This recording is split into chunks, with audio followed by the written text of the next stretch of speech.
Selamat pagi semuanya. Selamat pagi, Pak. Apa kabar hari ini? Baik dan luar biasa. Pak Guru mau mengecek kerapian kalian. Baik. Yang belum merapikan bajunya, silakan merapikan bajunya. Ayo. Yang berikut, mungkin ada sampah-sampah yang berserakan di samping meja atau di belakang kalian. Silakan mengambil dan membuangnya di tempat sampah. Kita lanjut. Kita memulai pembelajaran kita hari ini dengan doa, dan Pak Guru minta Amel sebagai ketua kelas, Pak Guru minta bantu bawa kita dalam doa di pagi ini. Teman-teman dan Bapak Guru, marilah kita menyiapkan hati dan batin kita untuk berdoa. Dalam nama Bapa, Allah Bapa dalam surga, puji dan syukur kami haturkan kehadirat-Mu atas berkat dan perlindungan-Mu yang telah Engkau berikan kepada kami sampai saat ini. Sebentar lagi kami akan melaksanakan kegiatan pembelajaran kami. Kami mohon perlindungan-Mu agar kami dapat menyelesaikan kegiatan pembelajaran kami hari ini dengan baik. Nama-Mu yang kudus akan selalu kami puji, kini dan sepanjang segala masa. Amin. Dalam nama Bapa, Dalam Roh Kudus. Amin. Silakan duduk. Sekarang Pak Guru mengecek kehadiran kalian. Dengarkan nama yang Pak Guru panggil, kemudian angkat tangannya dan jawab hadir. Paham ya? Ameliana Diu, Yohanes Venansius Boda. Baik, dua saja yang tidak hadir. Ingat pertemuan sebelumnya itu apa peran ilmu kimia? Ada yang tahu? Ada yang masih ingat? Ya, silakan. Di bidang farmasi. Ya, di bidang farmasi, apalagi? Pertanian, peternakan, geologi, industri dan kedokteran. Di pertemuan kali ini kita akan belajar tentang pengenalan alat-alat laboratorium dan simbol-simbol bahaya dari bahan kimia. Untuk mempelajari lebih lanjut, ada beberapa pertanyaan pemantik untuk kita gali tentang alat-alat dalam laboratorium. Nah, pertanyaan yang pertama, apakah kalian mengenal atau mengetahui laboratorium? Pernah? Pernah lihat laboratorium? Baik. Apa saja yang kalian lihat tentang laboratorium? Mungkin di SMP pernah masuk ruangan lab. Yang bisa silakan acungkan tangannya lalu menjawab. Baik, Fenan silakan. Ya, Fenan melihat kerangka manusia. Ada yang lain? Baik, silakan. Alat-alat laboratorium. Baik, ada alat-alat laboratorium. Yang kedua, ada yang bisa menyebutkan salah satu nama alat di laboratorium beserta fungsinya? Waktu masih SMP pernah masuk di ruangan laboratorium dan sudah dijelaskan oleh Bapak Ibu guru di SMP. Bisa? Yang tahu bisa acungkan tangannya lalu menjawab. Baik, Amel, silakan. Baik, pernah lihat mikroskop? Semua pernah lihat mikroskop? Baik, Amel, bisakah Amel menjelaskan apa fungsi dari mikroskop itu?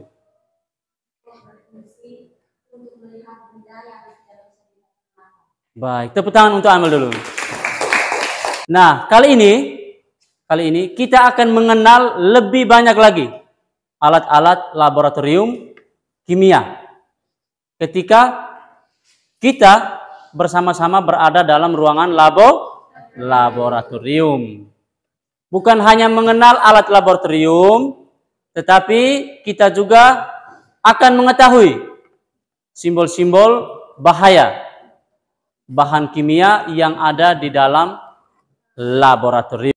Dengan tujuan pembelajaran kita hari ini, yaitu mengidentifikasi berbagai produk yang mengandung bahan kimia dan alat-alat laboratorium serta simbol-simbol bahan kimia yang ada itu simbol mudah meledak, mudah terbakar, beracun, penyebab iritasi, korosif, dan lain-lain. Produk-produk yang terbuat dari bahan kimia. Baik, silakan. Lipstik, apalagi yang lain? Penan, silakan. Deterjen di belakang. Franciscus Ria. Sampo, yang lain lagi? Bedak, odoricus, apalagi yang kalian lihat? Baik, semua yang kalian sebut itu adalah produk-produk yang terbuat dari bahan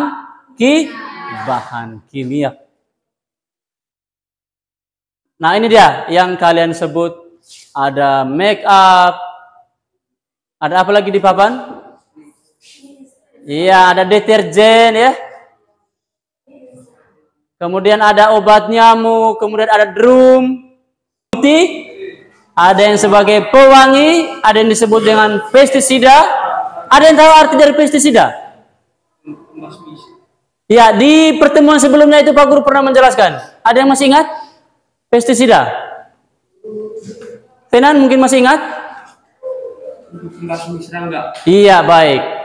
Pestisida itu obat pembasmi serangga.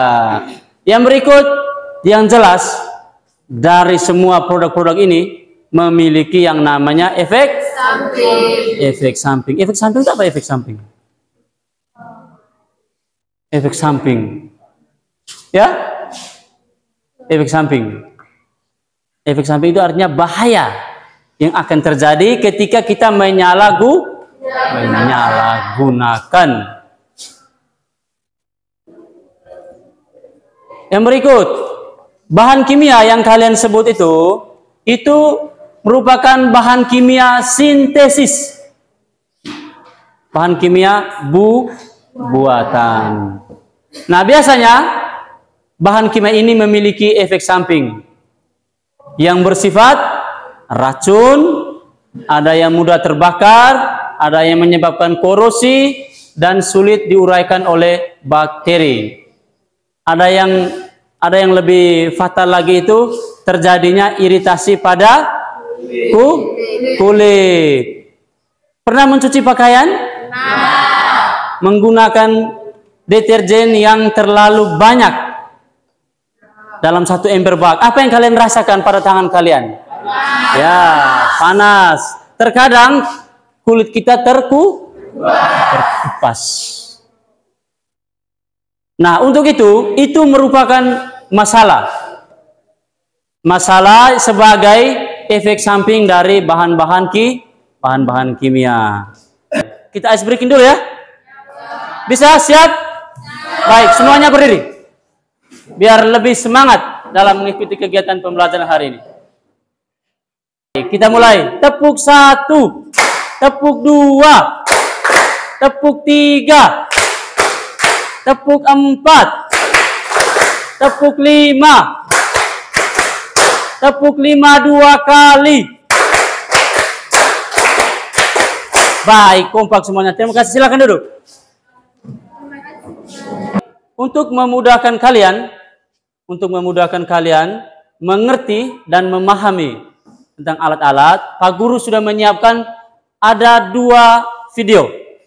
Ada 2 video. Video yang pertama itu tentang alat-alat laboratorium dan video yang kedua itu tentang simbol-simbol dari bahan kimia.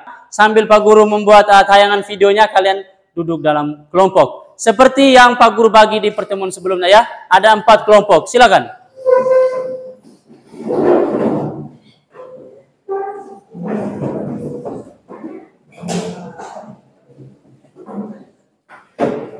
Sudah dalam bentuk kelompok? Pak Guru minta salah satu orang untuk mengambil bahan bacaan dan bagi ke teman-teman. Silakan bagi ke teman-teman ya. Ini ada 4. Bagi di teman-teman ya di 4 kelompok.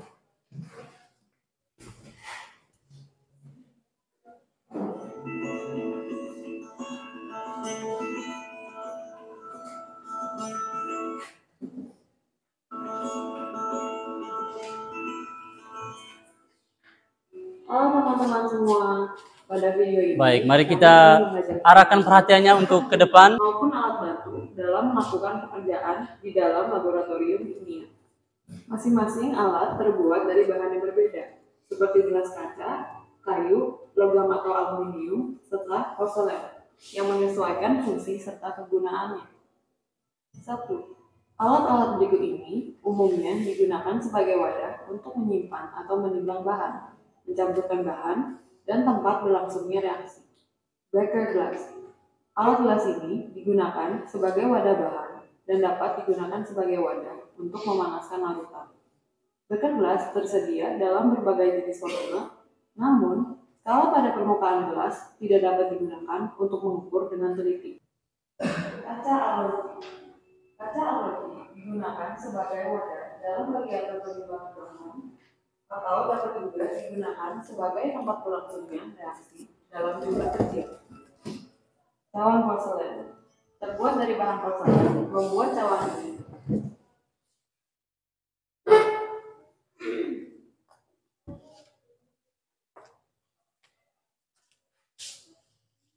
suhu tinggi, sehingga dalam penggunaannya, cawan porselen digunakan sebagai wadah dalam proses pengeringan dan pengambuan. Cawan aluminium umumnya digunakan sebagai wadah sampel saat melakukan pengeringan menggunakan oven.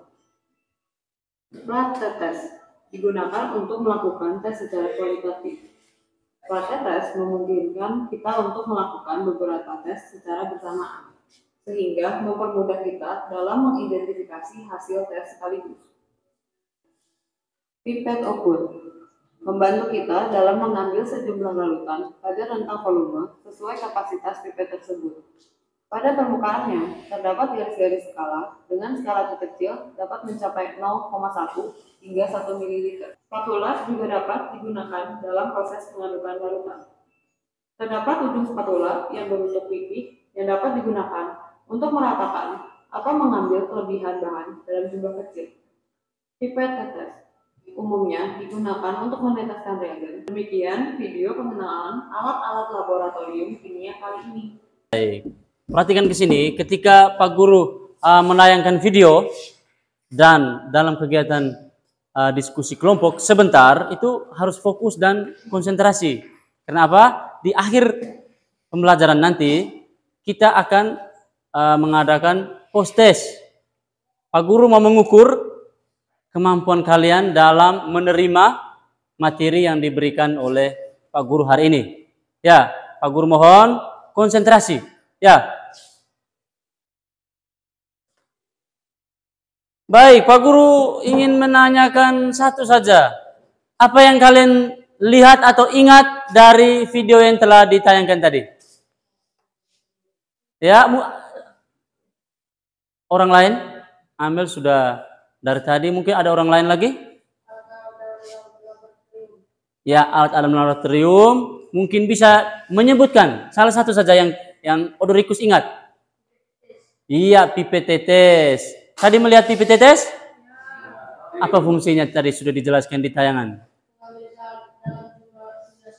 Iya, untuk mengambil zat dalam jumlah sedikit. Baik, untuk anakku ketahui, ada penilaian ketika Pak Guru menanyakan, itu ada nilai. Kemudian simbol bahan kimia atau piktogram. Piktogram atau simbol bahan kimia menunjukkan sifat seberapa bahan ini bahan kimia yang dilalui. Oleh karena itu, kita semua harus mengetahui simbol bahan kimia agar terhindar dari kecelakaan, terutama yang berhubungan dengan bahan kimia. Berikut ini beberapa daftar simbol bahan kimia. 1. Purification, peringatan umum. Simbol peringatan satu ini bersifat umum. Bahkan di laboratorium kimia sekalipun simbolnya bersifat umum. Selain karena sifat umum, simbol juga bisa digunakan untuk peringatan umum. Simbol peringatan umum digambarkan dengan tanda seru berwarna hitam dan menggunakan latar belakang kuning atau orange. Baik, yang di belakang, perhatikan di tayangan di depan. Bahan kimia yang bersimbol ini mempunyai arti bahwa bahan atau barang tersebut dapat meledak akibat adanya suatu penyebab paling umum yang percikan api. Bahan kimia ini sangat sensitif dan mudah meledak. Perhatikan di depan ya. Gas dan deterjen cair. Apa oksidasi? Bahan kimia oksidatif. Semua bahan kimia ini menandakan bahwa bahan kimia tersebut tidak mudah terbakar. Yang saja dapat menghasilkan oksigen sehingga menyebabkan kebakaran pada bahan-bahan kimia lainnya. Tidak hanya itu, sumber oksidasi juga menunjukkan terdapat bahan kimia yang bersifat oksidator atau mengalami oksidasi. Artinya mudah terbakar jika terdapat kontak dengan bahan organik atau produksi. Ada beberapa bahan kimia yang dapat mengalami oksidasi, yakni kalium perklorat dan nitrogen peroksida. Simbol oksidasi digambarkan dengan lampu yang terdapat api di atasnya, dan zat atau bahan tersebut bersifat racun apabila terakhir. Terang dan terserap kulit sehingga mengakibatkan sakit dan lebih parahnya dapat menyebabkan kematian. Radiasi yang sangat tinggi. Jika seseorang terkena radiasi ini, bisa dipastikan bahwa orang tersebut akan mengalami sindrom radiasi akut atau RS yang dapat menyebabkan kematian. 11. Dua zat berbahaya untuk biologis. Untuk semua bahan kimia berbahaya menunjukkan bahwa zat atau bahan tersebut dapat menyebabkan bahaya biologis yang beresiko dari zat kimia atau organisme berbahaya. Bisa tuliskan di kolom komentar ya. Jangan lupa untuk like dan share. Baik. Sudah mendengarkan dan menyaksikan dengan baik? Sudah? Baik, setelah kalian menonton tayangan yang ada di papan tulis itu, sekarang semua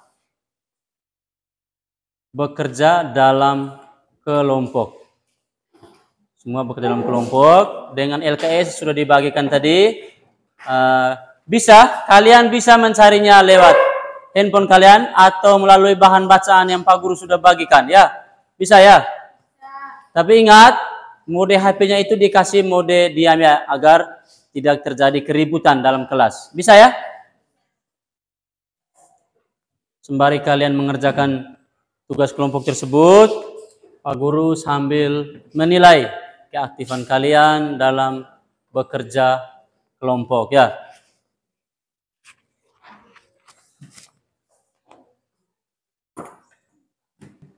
Nah, ada yang menulis, ada yang mencari, buka di Google ya.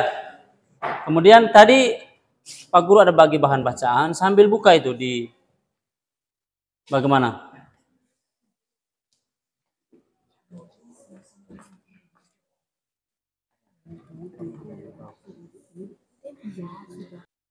Bisa cari di YouTube, bisa cari di Google, bisa cari di aplikasi apa saja yang mendukung pertanyaan yang jangan terpaku dengan bahan bacaan itu. Jadi masing-masing kelompok menyiapkan, ada yang sebagai moderator, ada yang memaparkan materi. Jadi, sekarang saatnya kita presentasi. Baik, terima kasih atas waktu dan kesempatan yang telah diberikan kepada kelompok kami. Di sini kami akan mempresentasikan hasil kelompok diskusi kelompok kami. Pada Joel sampaikan wakil kesempatan. Terima kasih atas moderator yang telah memberikan waktu dan kesempatan kepada saya. Saya akan membacakan hasil diskusi kami. Gambar dan nama alat. Pertama, gelas kimia atau gelas beker. Fungsi mencegah kontaminasi berbahaya akibat cairan kimia. 2. Erlenmeyer. Fungsi sebagai wadah untuk membuat serta mencampur larutan tertentu. 3. Gelas ukur. Fungsinya untuk menakar cairan tertentu secara tepat dan akurat. Alat yang mudah pecah. Gelas beker, gelas ukur, tabung reaksi, Erlenmeyer, mortal dan master. Alat yang tidak mudah pecah. Kaki 3, pinset, spatula, kawat, Membersihkan peralatan laboratorium agar selalu terjaga kebersihan. Sekian dan terima kasih. Baik, kita berikan aplaus untuk kelompok 2. Baik, ada yang ingin menanyakan tentang pemaparan?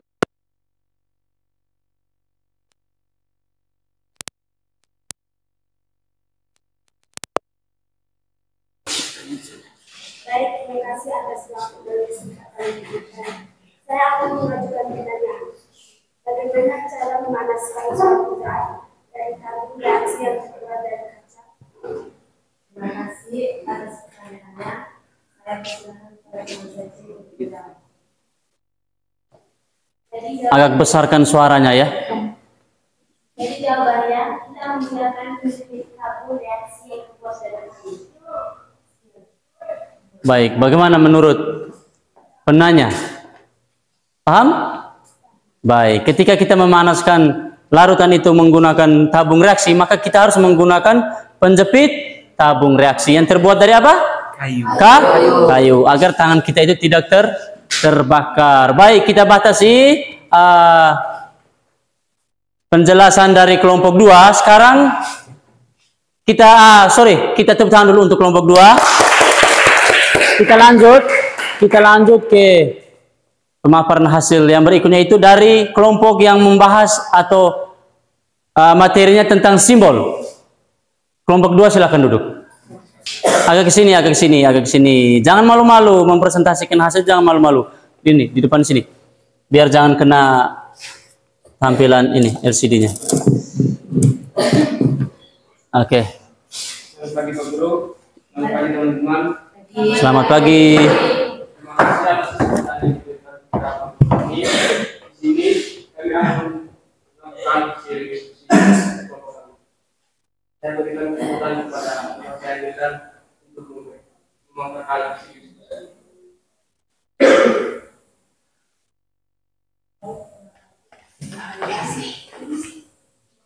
Suaranya agak besar ya. Baik, terima kasih diberi kepada saya akan melakukan kerjaan. Simbol bahan kita meledak, artinya ledakan pada bahan tersebut bisa terjadi karena beberapa penyebab, misalnya pemanasan, pukulan, dan gesekan. Simbol yang kedua, bahan mudah terbakar, artinya bahan yang cenderung bereaksi dengan oksigen dalam kata lain tidak dengan mudah. Simbol yang ketiga, bahan beracun, artinya indikasi ini menunjukkan bahwa bahan tersebut memiliki potensi untuk menyebabkan keracunan. Simbol keempat, bahan mudah teroksida, artinya kebakaran terjadi akibat reaksi. Baik, ketika tidak ada pertanyaan, maka Pak Guru simpulkan itu kalian sudah memahami. Sudah paham? Ya. Baik, saya rasa sudah paham. Karena apa? Ada tayangan di video, ada pemaparan dari hasil kerja kelompok, kemudian ada bahan bacaan yang Pak Guru berikan tadi. Saya rasa kalian sudah sangat-sangat memahami. Baik, kita berikan aplaus untuk kelompok 1. Nah, nanti sebentar semua LKPD itu dikumpulkan. Nah, sekarang dari hasil pemaparan video, dari apa yang Pak Guru jelaskan tadi, dari apa yang kalian cari di internet, di YouTube, sekarang Pak Guru meminta dari kalian itu untuk menyimpulkan. Ada yang bisa menyimpulkan? Mungkin Odorikus? Baik, Amel, silakan. Dari kesimpulan yang saya ambil, alat-alat kimia ada yang mudah pecah dan tidak mudah pecah. Sebelum masuk ke ruangan laboratorium, Baik, silakan berdiri Amel. Berdiri, biar teman-teman yang lain itu ikut mendengarkan ya. Berdiri, ulang. lebih baik kesimpulan yang saya ambil, alat-alat kimia ada yang mudah pecah dan tidak mudah pecah. Sebelum masuk ruangan laboratorium, kita harus sudah memahami simbol-simbol bahan kimia agar tidak terjadi kecelakaan dalam laboratorium pada saat itu. Terima kasih. Baik, tepuk tangan dulu untuk Amel. Baik. Yang disimbolkan oleh Amel tadi, alat-alat laboratorium itu ada yang mudah pecah dan ada yang tidak mudah pecah. Kemudian kesimpulan yang kedua bahwa sebelum memasuki ruangan laboratorium itu kita harus sudah memahami simbol-simbol bahaya dari bahan kimia. Ada lagi yang ingin menyimpulkan? Baik, silakan. Fenan, berdiri. Ini saya menunjukkan bahwa dalam kimia ada dua bahan, yaitu bahan kimia alami dan bahan kimia sintetis. Bahan kimia sintetis memiliki efek samping bagi manusia, yaitu dapat menyebabkan iritasi pada kulit, racun, dan mudah terbakar. Baik, terima kasih. Tepuk tangan untuk Fenan. Baik. Fenan dapat menyimpulkan bahwa ada beberapa bahan kimia itu yang sifatnya itu ada yang beracun dan bahkan ada yang sampai merusak kulit. Baik. Sampai di sini Pak Guru ingin menanyakan apa perasaan kalian tentang pembelajaran kita hari ini. Mulai dari awal sampai saat ini. Ada yang bisa menyampaikan perasaannya? Ada yang bisa? Baik, silakan. Berdiri, biar teman-teman yang lain itu bisa mendengarkan. Rasanya hari ini sudah senang karena hari ini kami tidak terpaku dengan satu media pembelajaran saja, tetapi menggunakan banyak media seperti telepon dan layanan video pembelajaran dan YouTube. Baik, terima kasih. Tepuk tangan untuk berdasarkan simpulan kalian, perasaan kalian, Pak Guru rasa kalian sudah memahami. Dan untuk mengecek pemahaman kalian, sekarang semuanya siapkan handphone. Kita akan melaksanakan yang namanya post test. Jadi Pak Guru menggunakan aplikasi kuis ya. Baik, sambil Pak Guru membuka aplikasinya, silakan sambil buka LKPD-nya, lihat bahan bacaannya, sambil belajar, karena di akhir pembelajaran kita ini ada pengambilan post test.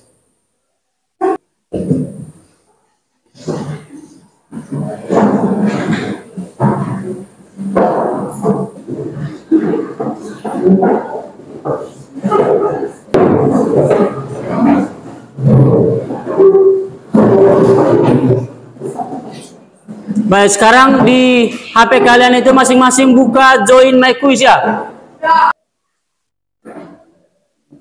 Baik, ini nomor kodenya, silakan diisi 293309. Silakan diisi.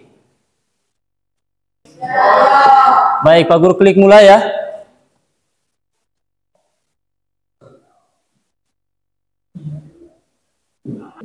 Nah, itu sudah ada yang mulai Emrensiana Buku. Jadi semuanya isi nama masing-masing ya. Itu yang sudah mulai itu ada Emrensiana Buku. Yang sudah mulai, mana angkat tangan? Baik, silakan sambil isi. Ketika isi langsung join. Iya, mana?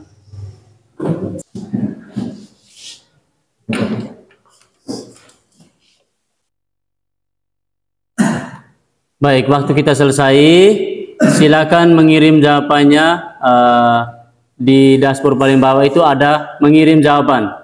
Ya. Oke, sudah selesai ya? Kuis ini ya. Baik, pembelajaran kita hari ini selesai. Tepuk tangan untuk kita semua.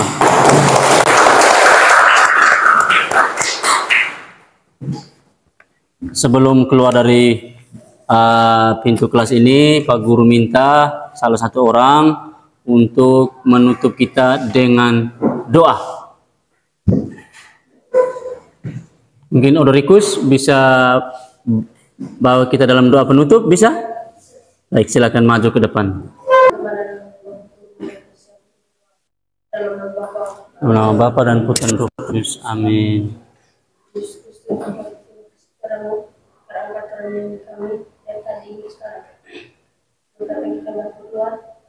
Bukan dengan perlindunganmu, dengan selamat, yang menguruskan kita, tidak sepenuhnya besar. Amin. Baik, silakan duduk.